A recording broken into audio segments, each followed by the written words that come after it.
একটি চালা ছিল, ছোট্ট চালা ছিল। সেই চালাটা তো আমি দেখেছিলাম অনেক ভাঙা পড়েছিল। ভাঙা মানে উঠছি ছিল, ভিজি গেছিলাম, ভিজে ভিজে পড়িয়াছিলাম। আশেপাশে বাড়িও নেই, সেখানে আমি যা একটু শোবো বসবো ওই ভিজেই পড়িয়েছিলাম।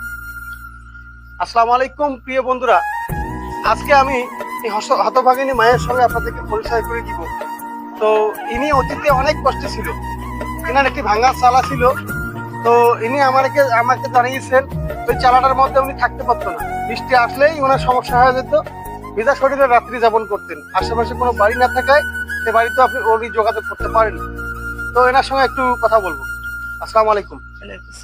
আচ্ছা খালা, আপনারা তো এর আগে অনেক কষ্ট অনেক কষ্ট আসলাম, কি করবো কয়া কি পাওয়া যাবে, কিন্তু আল্লাহ তো দেখে, মালিকই তো দেখে, মালিকের ভরসায় আছি।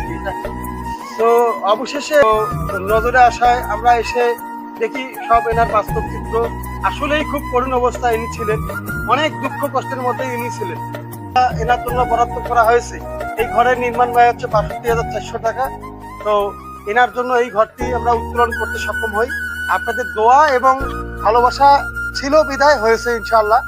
তো কল্পনা করেছিলেন যে এই ঘরটা আপনি পাবেন কখনো? কখনো কল্পনা করিনি এই ঘরে আমার হইবে, আর আমি এই বয়সে আমি এই ঘরে আমি উজ্জ্বলে থাকবো, কিন্তু আল্লাহ মালিকে আমাকে পাঠাইছে যে ওসিলাই হোক।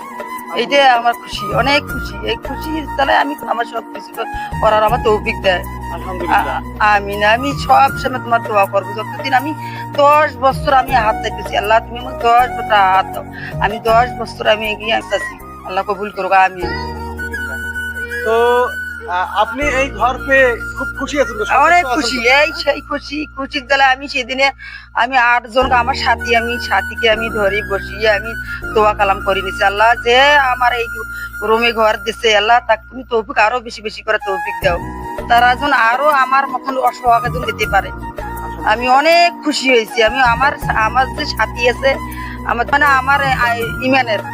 আচ্ছা, আপনি কি মানে কি কি করেন? দেখা গেল যে আপনি তো আমরা এই যে ছাত্রী 16 জন 17 জন ছাত্রী আছি, সেই ছাত্রীকে আমরা নিজে পরিশ্রম করি, আমরা আল্লাহ বলা যায় না, তাই না? তো দিলে তো অবশ্যই আমাদের জন্য বেশি বেশি করে দোয়া করবেন, আমরা যেন আপনার মতো অসহায় মা বোনদের পাশে থেকে তাদের উপকার করে দিতে পারি ইনশাআল্লাহ। আমি তো এটাই কইছি। বন্ধুরা, আপনারা সবাই ভালো থাকবেন। অসহায় এই মায়ের জন্য আপনারা সবাই দোয়া করবেন, তিনি যেন অচিরেই স্বাবলম্বী হয়ে উঠতে পারে। আসসালামু আলাইকুম, সবাই ভালো থাকবেন।